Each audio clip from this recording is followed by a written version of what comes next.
व्यासपीठावरती आगमन झालेलं आहे त्यांचं देखील स्वागत करूया। या ठरावाला अनुमोदन देण्याकरता मी आपल्या माजी खासदार माजी केंद्रीय मंत्री भारतीताई पवारांना आमंत्रित करते। भारत माता की।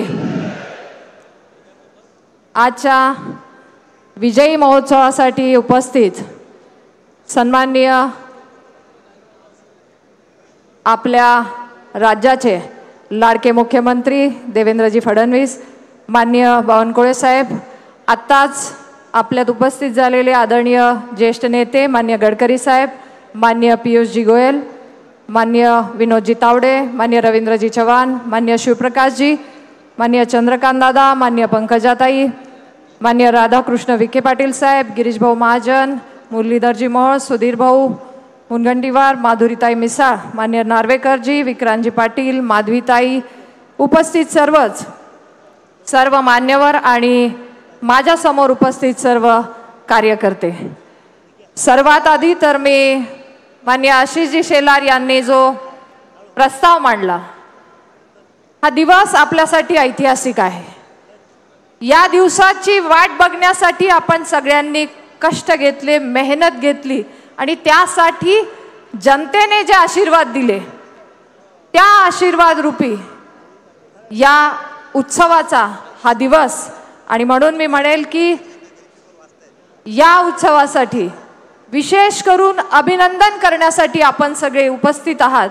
तर माननीय पंतप्रधान नरेंद्र मोदीजींच्या नेतृत्वात, माननीय मुख्यमंत्री देवेंद्रजींच्या नेतृत्वात भारतीय जनता पार्टीने या निवडणुकीमध्ये ऐतिहासिक विजय मिळवला। त्याबद्दल मी सर्व जनतेचे, या मतदारांचे, आपल्या सगळ्यांच्या वतीने कोटी कोटी वंदन करून या जनतेचं अभिनंदन करते। चंदनाप्रमाणे झिजणाऱ्या कार्यकर्त्यांना अभिनंदन करते आणि भ्रमाच्या भोपळ्याला झुगारून, सर्व बंधनाता झुगारून ज्या जनतेने, मायबाप जनतेने हा जनादेश दिला त्यांचं मी अभिनंदन करते।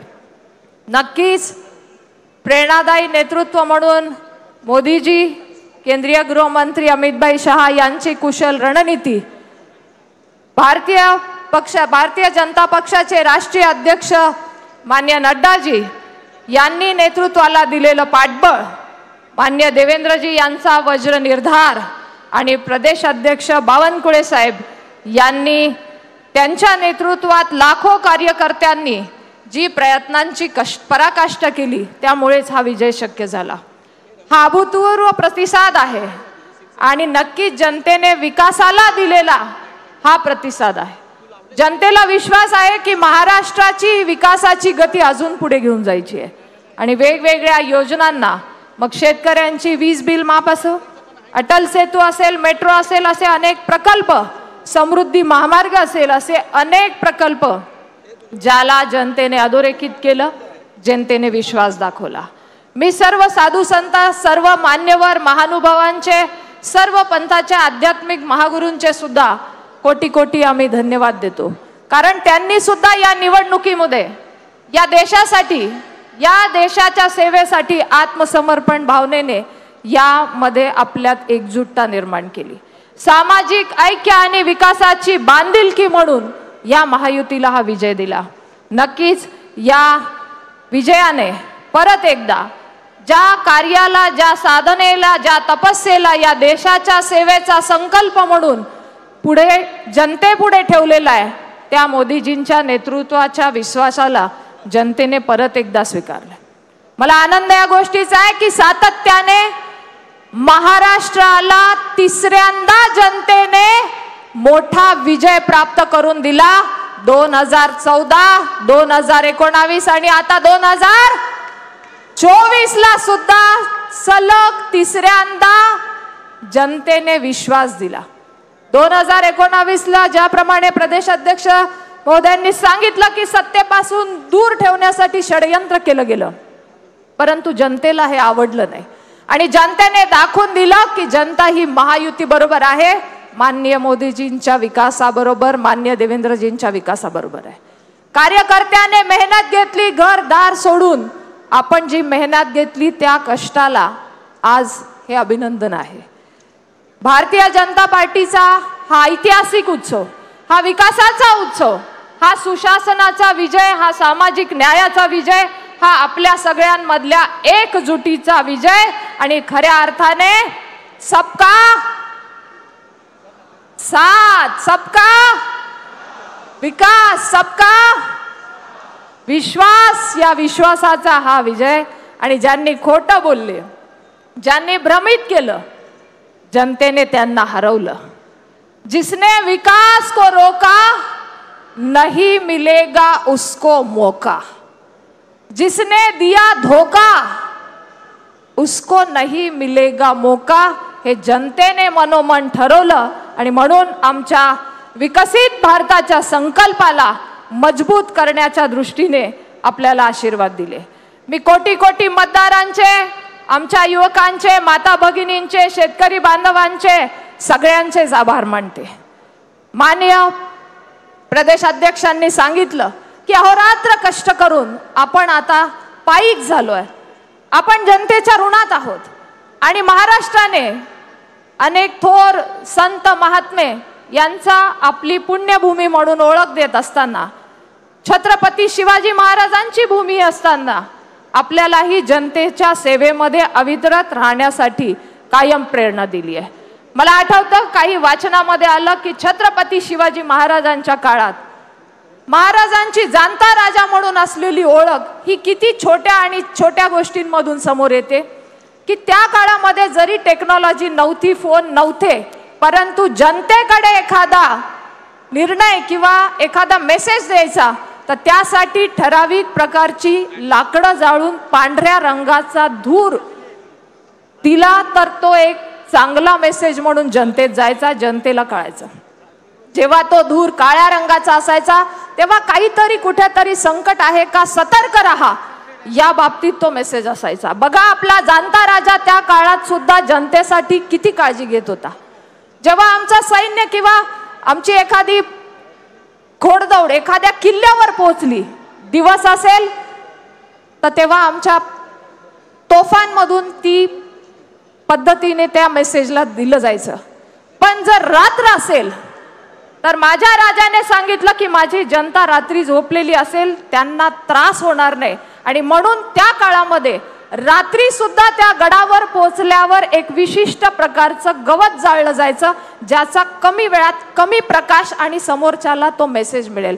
बघा माझ्या जाणत्या राजाचा इतिहास सांगतो की जनतेप्रती आपण जर प्रेम माया ठेवली तर जनता मात्र कायम आपल्या पाठीशी राहते।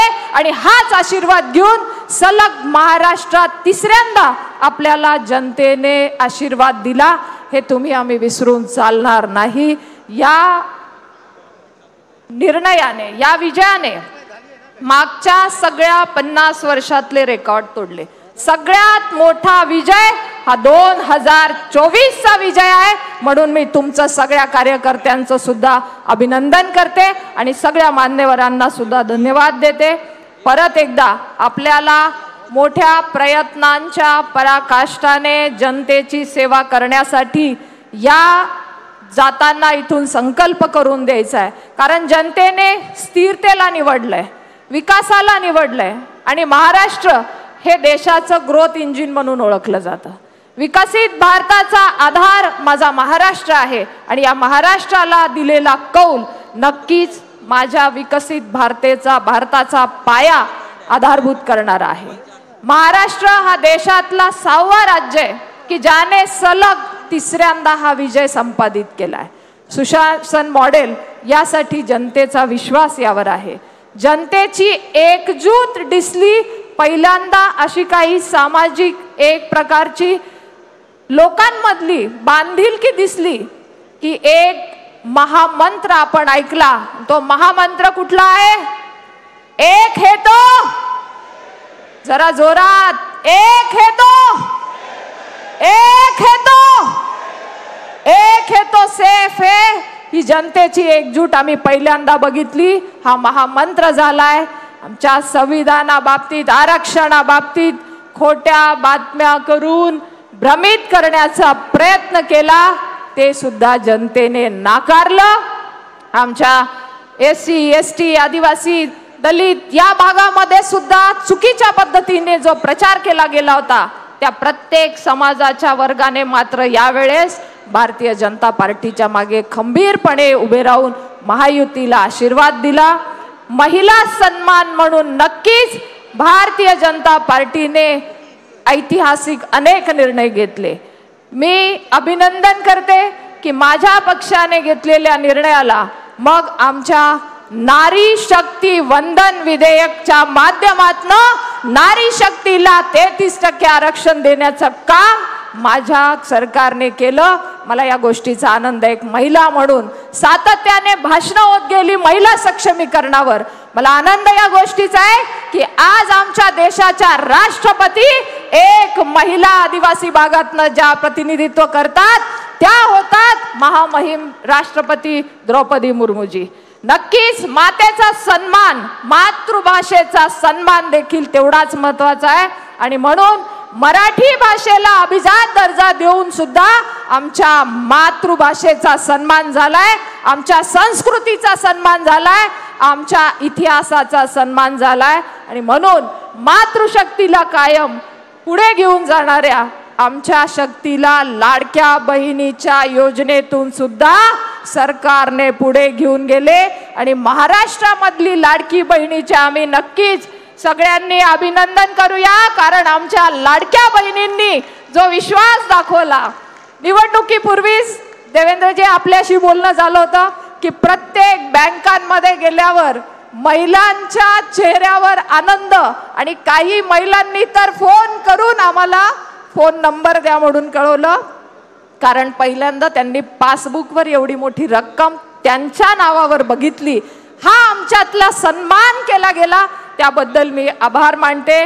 मातृभाषेबरोबर मातृशक्ती सुद्धा आमच्या इतिहासामध्ये कायम सन्मानित राहिली आहे। परंतु मातृभाषेचा विसर आमच्या विरोधकांना पडला होता, त्याला न्याय देण्याचं काम मात्र आम्ही केलं। भव्य राम मंदिरची उभारणी असेल, वीज बिल माफी असेल, शेतकऱ्याला 1 रुपयात पीक विमा योजना असेल, असे अनेक निर्णय घेऊन आमची वाटचाल सुरू आहे। आपल्या अर्थव्यवस्थेला 10व्या क्रमांकावरून 5व्या क्रमांकावर आणण्यासाठी दिवस रात्र मेहनत घेणारे आदरणीय पंतप्रधान नरेंद्र मोदीजींचं विशेष अभिनंदन करूया। परत एकदा आपल्या सगळ्यांचे आपण दिलेली साथ, जनतेने दिलेले आशीर्वाद, संयम, निष्ठा, अविश्रांत कष्ट, मेहनत, सूक्ष्म राजकीय मांडणी आणि अभूतपूर्व समर्पण, वसुदैव कुटुंबकमचा दृष्टिकोन देणारे आमचे सर्व नेते माननीय पंतप्रधान नरेंद्र मोदीजी, माननीय अमित शाह, माननीय नड्डाजी, माननीय देवेंद्रजी, माननीय बावनकुळे साहेब, माननीय गडकरी साहेब, मी सर्व कार्यकर्त्यांना मी जनतेपुढे नतमस्तक होऊन कोटी कोटी आभार मानते। या प्रसंगी मी जे अनुमोदन दिलंय आदरणीय आशिषजींनी जो प्रस्ताव मांडला ते अनुमोदन देत असतानाच एक 2 ओळी तुमच्या पुढे ठेवते। जिंदगी जीना आसान नहीं होता, जिंदगी जीना आसान नहीं होता, बिना संघर्ष के कोई महान नहीं होता, बिना संघर्ष के कोई महान नहीं होता, जब तक न पड़े हथौड़े की चोट, जब तक न पड़े हथौड़े की चोट, पत्थर भी भगवान नहीं होता, पत्थर भी भगवान नहीं होता। संघर्षाला साथ दिली आहे या मायबाप जनतेने, त्या मायबाप जनतेचे माझ्या सर्व मतदारांचे मी परत एकदा कोटी कोटी आभार मानते आणि परत एकदा या विजयाचा आपण महोत्सव साजरा करून परत पुढच्या विजयाचा संकल्प करण्याच्या दृष्टीने आजचा हे अधिवेशन दिशादर्शक ठरेल असा विश्वास करते आणि या अभिनंदन प्रस्तावाला मी परत एकदा अनुमोदन देते। धन्यवाद। जय हिंद, जय महाराष्ट्र, जय भारत।